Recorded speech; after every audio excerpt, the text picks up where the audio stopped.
Hello, could you please tell me about yourself? Hello, my name is Makram. I'm from Lebanon and Turkey, and I'm currently a high school student in grade 12. That's good. Tell me more about Lebanon. Unfortunately, I had to move to Turkey because Lebanon's economy and the government is extremely dreadful. The economy and everything that's going on in the country is not suitable for living at all. I'm sorry for that. And how about the education system in Lebanon? The education system in Lebanon is extremely difficult. There are many curriculums such as IB, and depending on how good your grades are, then you can apply for that. Generally, Lebanon has a reputation for having an extremely difficult education system. And if I want you to compare the education system in Lebanon and then with Turkey, could you please compare them and tell me the advantages and probably the areas of improvement for each system? Now, in Turkey, it depends on the school. If you're going in an international school, it is usually an American-based curriculum, meaning it is much easier than the Lebanon curriculum, because the Lebanon curriculum usually gives you extremely intensive and difficult courses. However, if you were to take in a Turkish school, then it might be the same difficulty as the Lebanon education, because in the Turkish school, it's indeed not American system. So they are similar systems compared to the Turkish and the Lebanese. Thank you. Now let's continue with Turkey and also your school life in Turkey. Tell me more about it, your experience in the first year that you moved to Turkey and throughout these years that you have been studying in Turkey. Now, my experience in Turkey and studying here was rather interesting. A lot of things happened during my high school life from 10th grade, which is when I first moved here, up until now, which is 12th grade. And it's crazy. You have to know how to deal with people, especially in high school, and this is going to be a skill that people must use up until university. Now, there is going to be a lot of drama and situations regarding yourself, concerning your friend groups and everyone, as well as the administration and your teachers. The most important thing that I've actually learned was building a good relationship with most of your teachers so that you can enjoy their lessons and subjects more. Because, the fact is most people do not enjoy going to school, they're forced. But to make it enjoyable, you must find ways personally on yourself to make it as enjoyable as you can. That could be making new friends, building a relationship with friends, teachers, trying to enjoy their lessons and all of that. And a lot of things and a lot of lessons have been learned throughout these 3 years where I have been in Turkey. That's so good. That's really good that you talked about the positive thinking of a student that can help them enjoy the lessons and school life. Now, what advice would you give to incoming freshmen? Now, the best advice for you is try to live the most peaceful life that you can in high school and do not get yourself in any trouble. Because trust me, there are going to be many students and classmates amongst you that are going to try to get you in trouble or try to do something against you or try to even peer pressure you into something that you do not want. This is very common, and once you're faced with this, do not get shocked. Now, another great advice that I can give is try to focus in your freshman year specifically, because usually in those years, they are the base courses for when you go up to grade 12. If you do not focus then you're going to have an extremely difficult time in understanding most of the subjects that are going to occur to you in the 12th grade. One more thing that I would add is that try to have the ability to read people, because that is an extremely useful skill that can be extremely beneficial to you. And if you do not know how to do that, then do research, watch YouTube videos, and read many books concerning this topic. That was so good. That's good. Thanks for sharing those pieces of advice with us. Now, as you know, stress and pressure are just a common part of high school students' life. how do you deal with the stress and pressure from school and other responsibilities? Yes, this is a great question to ask. Now, stress should be managed because it is the most important thing. Specifically in my school, I only have 30 minutes to do an entire examination. Clearly, it's not enough. Now, going back to Lebanon, we would have 2 hours. For example, for English, math, it would be 2 entire hours. And we would have enough time. Time wouldn't be the issue, it would be difficulty. Some cases, you might need to adapt to the environment, which can cause external pressure and stress. Now, me personally, it might sound silly, but it's all in the power of the mind. The way I manage stress is I just say that stress doesn't exist. And it definitely works. Because when I would come to this school in Turkey, then I would notice that I only have 30-40 minutes for an English and math. It's crazy. In the beginning, it was very difficult and stressful.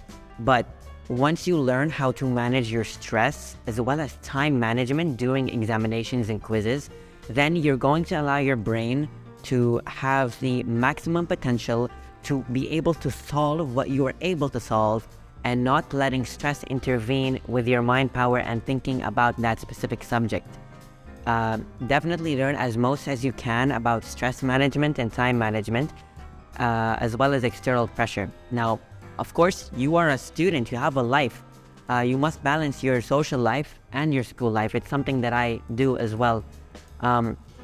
In order to do that, you can set a time period for yourself on when you need to study or when you need to go out.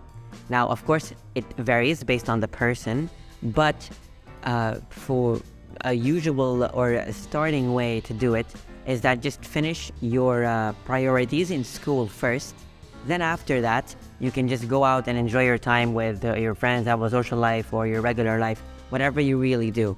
But remember, never only study in school, because then it will lead to a lot of mental pressure and you will not enjoy your time.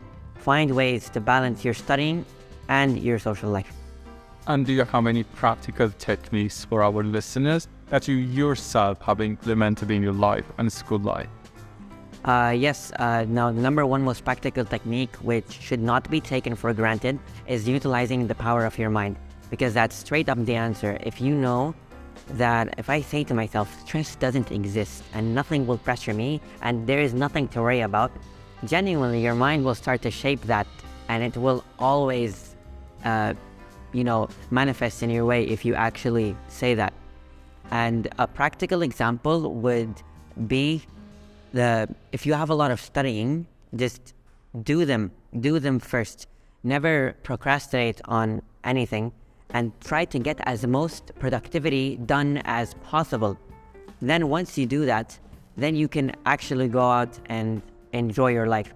Another practical example would be reading a lot of beneficial books on how to manage your time and all of that good stuff, because books are very key. The sooner you realize that books are knowledge and books are power, then the more enjoyable and the less, the more enjoyable you'll find your life, because you're not going to start to worry about external factors and pressure. So definitely use that. That's good. It's really good that you mentioned that books are the source of power. Because we'll read books, they will be really powerful. Yeah, you know what they say, knowledge is power, and knowledge comes from books. And especially how books have so many different genres, from anything, how to get rich, how to get money, psychology, manipulation, everything is mentioned in these books. And if you know how to read them and know what books to choose, then you can attain the power that you want. That's good. Now, let's just move to hobby and activities out of school. What is your favorite hobby or activity outside of school? Now, usually my favorite sport, which is maybe considered a hobby, is badminton. Not many people heard of it. It's a sport where you use a feather and a long racket to play. And this sport requires a lot of mental thinking as well as movement and stamina. Other things I like to do is usually go to a coffee shop, either sit there with friends, have conversations with them, or just take a book and go there alone if I have no one to go with. Another thing that I do is I constantly do research on the topics that I desire. Now, me personally, I do research about psychology because that is what I'm going to be majoring in university. So I would sit there and whatever specific topic that I want to do about it, then I always do research and I note them down to further increase my knowledge about what I like. Everyone has a passion. So if you do passions in your hobbies, then you're definitely going to enjoy your free time much better. One more thing I must add is poetry. I write a lot of poems in my free time, and usually poetry should never be forced. It's a way of expression. And whenever I want to just express myself, then I sit down and I write a poem, and I do that quite often actually. Thanks for sharing. And it's really good that you also shared your future plan at university and also your passion in poetry. Now, I'm just curious about your motivation and focus. How can you stay motivated and focused on your goals? What do you exactly mean by goals when you ask me? About your future career goals, future university goals, and so on. And probably the goals that you have in your personal. Now, this might vary for everyone, so it's not necessarily a set base of advice. However, the way that I stay motivated is the fact that metaphorically life is generally just a game of power. And in order to rise on top, you must be better, and that's how you usually be successful. And of course, a random fact, 80% of your success comes with your communication. And that's what motivates me, is to increase my communication skills and trying my best to be successful. And another factor, if I'm being brutally honest, is that money has a lot of motivation, because if you really think about it, this world is very expensive, inflation is constantly rising, and of course, if I do not have aligned goals to go to university, get a good job, and have money and be successful in my field, then I cannot really live, because of course, everyone needs money to live, and money is a liability for opportunities. So of course, that's another external factor. And again, an internal factor would be just having the motivation to win in life specifically. And by all means, whatever I need to do to win, then I will do. So that is my main extensive motivation. All right, that's your thanks for sharing also your internal and external motivation. Thank you. Inspiring. Now, let's talk about the issues facing teenagers these days. What do you think is the biggest issue facing teenagers today? The biggest issue by far is that the teenage brain is its own enemy. Most teenagers hold themselves back by limitations, and they usually try to find out irrational or external excuses to why their actions cannot be justified. And unfortunately, most teenagers, specifically in this generation, think in a very negative way about most things in their life, like their outcomes or how they were raised, or being traumatized by past experiences that affect their current behaviors. It is a problem that all teenagers will face, but eventually once they become full-grown adults, maybe at 25, because that's when their brain fully develops, then they will actually understand that all those silly thoughts like, oh, I'm not good enough, or I'm incapable of being loved, and I'm not, I'm not smart enough to do this, or I can't do this, or I'm incapable of this and that. Those thoughts will eventually fade away, and the sooner you realize that, the better that you can control your outcomes in your life. And most teenagers, they believe that, they can't really do anything because life is just all misery and bad. But unfortunately, it's not really the case. If teenagers realize that they can control the actions that occur in their life, and they are the masters of their own life, then they can indeed change how they think and change their behavior and how they attain their future goals and dreams, if they have dreams. And that's my main issue with that. All right, thank you. And that was a really good point that you said, if teenagers are aware of the fact that they can control their lives. it would be just a success, a key. Because awareness is key. Once you're aware, then there wouldn't be an issue with how you deal with things. And most teenagers are not aware because they are clouded by their own mind and their own emotion. And a lot of teenagers are extremely emotional and are clouded. And they let that emotion cloud their judgment, their mindset, and their entire perspective of life. They must get rid of that, and they must focus on how they can actually improve, because if you look at it in the big picture, we're all going to die. So if you're going to die miserable, or if you're going to die successful, is up to you. Do you want to win, or do you want to just lose? That was good point. And let's talk about the college and the future. What do you think is the best way to prepare for college or the future? Now, I myself, I'm currently preparing for college, and I say is try to find as much connections as possible before entering the college. That would be in your specific school, ask your teachers for that specific major, ask your school counselor, or ask the academic director in your school about as much information as you can get for college. On top of that, in the specific field that you're applying for college, go on their website and do as much research as you possibly can about your major in college. On top of that, if you have someone in that college, maybe that's by chance. But if you do know anyone, then definitely talk to them and ask them, oh, how is the experience, how is the environment? Get to know the environment, get to know the people, as well as the campus. Once you're familiar and aware of all those things, you can approach your college life in a much better way. So other than that, just try to, put in your mind that you cannot study consistently for 4 years in the college. I've had that advice from my friends who went to college, from my family. They all said that if you just study for 4 years straight, that it's not the best way to go through college. And even the university themselves, they don't want you to just only be an academic weapon, like just straight but no life, like as if you're a robot. You can't do that. You need to learn how to actually have friends, go partying, go do things, like have a great social life, not just studying. So if you balance that similarly to high school, then you're going to be much happier in college and have more mental capacity to do well in your exams.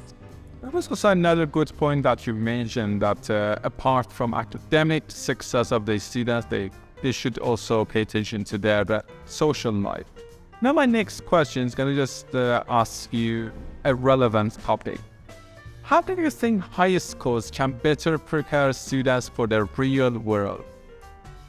I will answer that question, but before that, I want to add a secret about college that most students do not know. Now, of course, the exams in college are known as being quite difficult because the only thing that you're gonna do is only have exams. But it's not about the subject, and that's what everyone says. No matter how much you study for that certain subject, it's not really gonna guarantee you any success in the exam.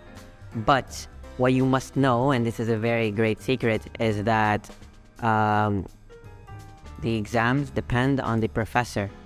It's only the way of asking the question. So once you get familiar with how the specific professor asks these questions on the exams, then you're gonna easily be able to tackle them and you will not find any difficulty. So do not go studying specifically in the books. Know how you get them. And of course, in the beginning, if it's your first ever exam, you might fail, but do not let a failure discourage you, because if you do, then all of your future grades are going to go down path, like downfall. So do not do that, and in fact, learn from it. Take the exam, know what you did wrong, see how the format of it is, and of course, it varies on every single professor for each specific subject. That was a great secret. Now, to answer this question, my personal school that I'm in very much helps me prepare for the college life, because as in the environment with the students and the administration, you must know how to pull strings, you must know how to communicate, you must know how to really play with people's minds in the school. And Other than that, the students come as a big role in the school.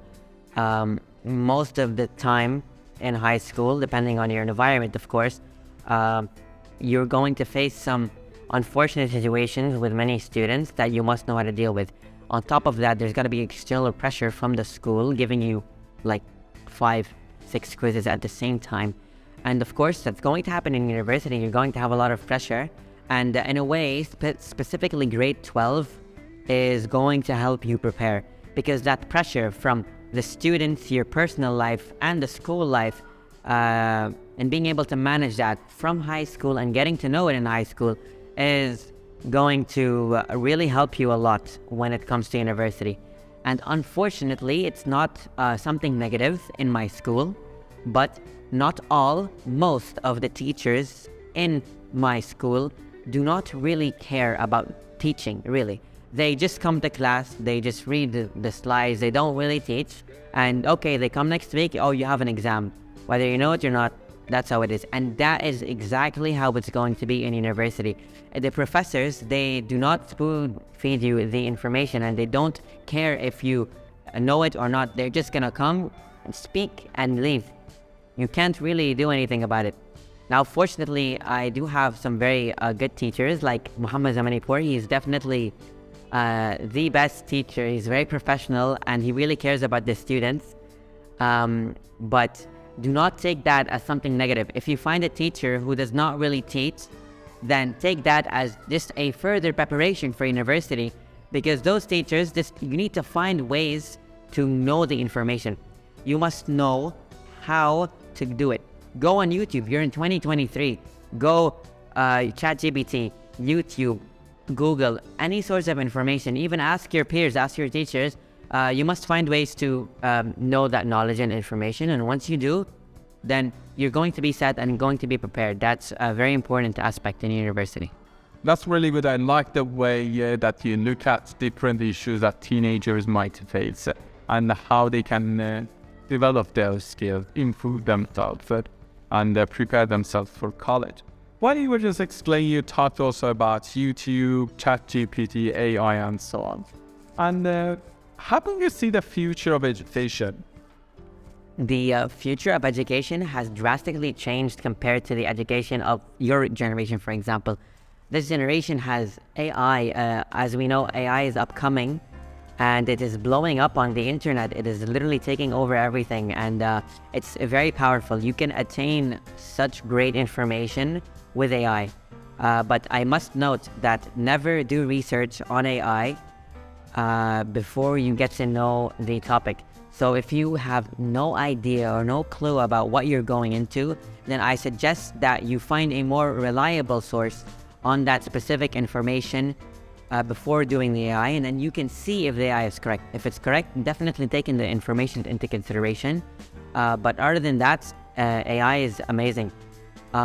You can literally find anything that you want, and depending on how you do it and how you prompt it is very crucial, because you can find ways to manipulate the own AI depending on the prompt that you put in, and you can pretty much make AI give you whatever response that you want. Think about it. It's pretty very interesting. Now, in terms of this generation, my dad, he would tell me that he wishes that he had even YouTube, not AI, just YouTube in his generation. You know, back then they used to have go to the library, read books, and have like very thick books for their subjects and stuff, and it would be very difficult. Now you can just go on YouTube, watch like a 10-minute video, even speed it up ×2, and not really waste your time. And now so many fields of expertise are on YouTube, like professionals who graduated with PhDs and are very knowledgeable on their subject. They are just making YouTube videos. You are a perfect example as well. You have your own YouTube channel, and you're teaching people how to just improve their English generally. And now, for example, someone can go to your channel, watch this, and improve their English in like a few minutes. And specifically AI, you can also do research. Like, okay, if you have a question, put it now. Most students now, they just do their homework on the AI. It's very useful. Unfortunately, in university, there's no homework, so you can't really AI it. But you can definitely use it to study, and it's very useful. All right, thank you. pause. How much time have you got? Tell me and I adapt my question. We have about 10 minutes. Yeah. I'm gonna just continue. Okay, I continue recording. All right, thank you. That was also interesting. And as we talked about homework and also AI, I want to ask more questions about it. And now, considering AI, I think homework will disappear one day. What do you think about it, and what's your perspective on homework? My perspective on homework is that homework is superfluous, meaning it's unnecessary.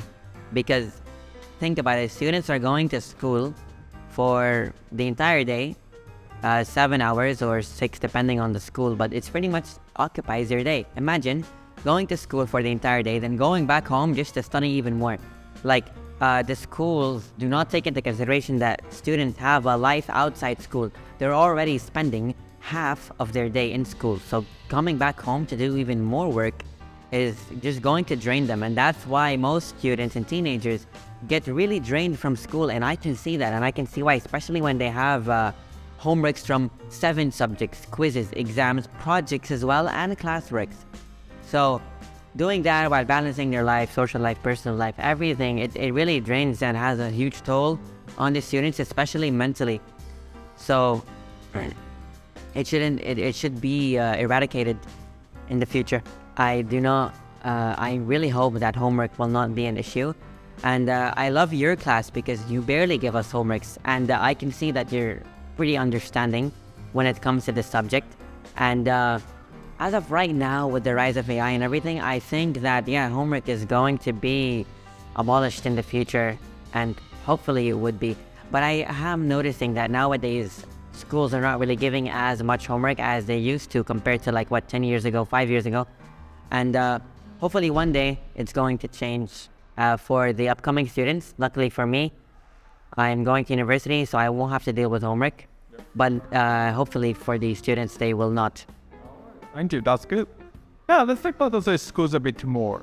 How do you think high schools can be made more enjoyable for students? That's very interesting.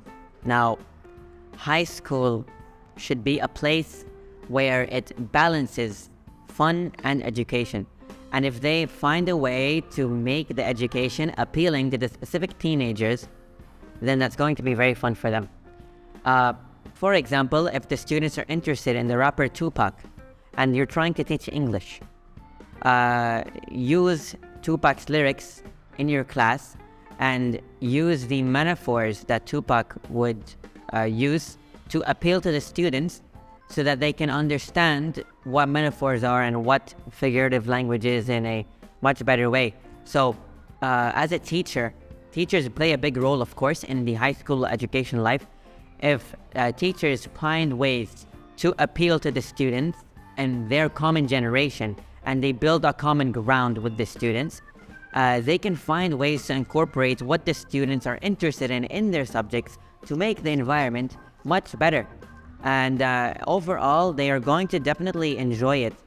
But unfortunately, it comes with every single teacher. Every single teacher has to have their own way.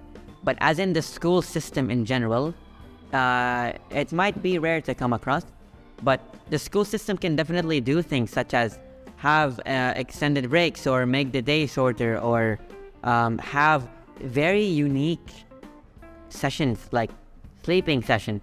I know most students like to sleep.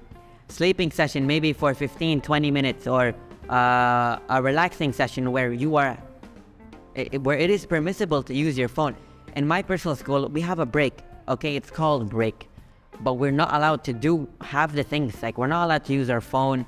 We're not allowed to go in certain areas. We're restricted. So there should be a session where it's called free or whatever you want to do, and you can even use your phone, do whatever.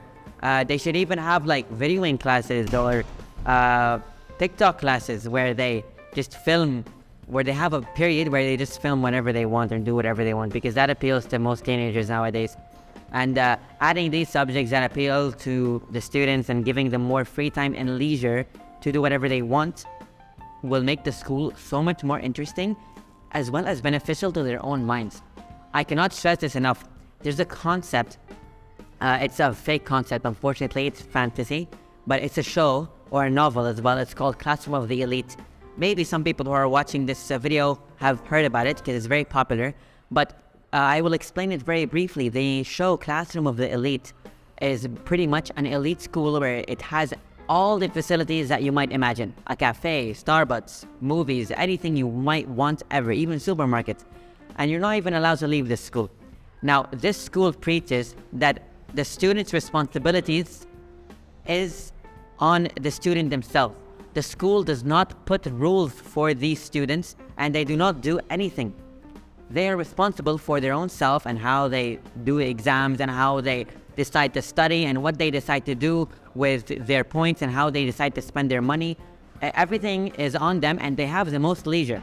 And this school is meant for the elite, as in the metaphor, and they will learn how to do and deal with situations their own self, because they're going to be able to be forced to use their own mind in most of the situations that they're going to face. So actually, if there was a real life concept of this specific concept, like a classroom of the elite, then schools will be much better and it'll be much more enjoyable, and it will help them prepare for university life as well as the real life. That would be great. To be honest, I wanted to continue our just chat a bit more, but unfortunately we ran out of time. It was great to have you, Diaz. Thank you so much for your time. I really appreciate it. You're welcome, of course. And I'm looking forward to having you on another episode. I would love to be on that. But thank you. Thank you so much. I really appreciate it. You're welcome. Thank you.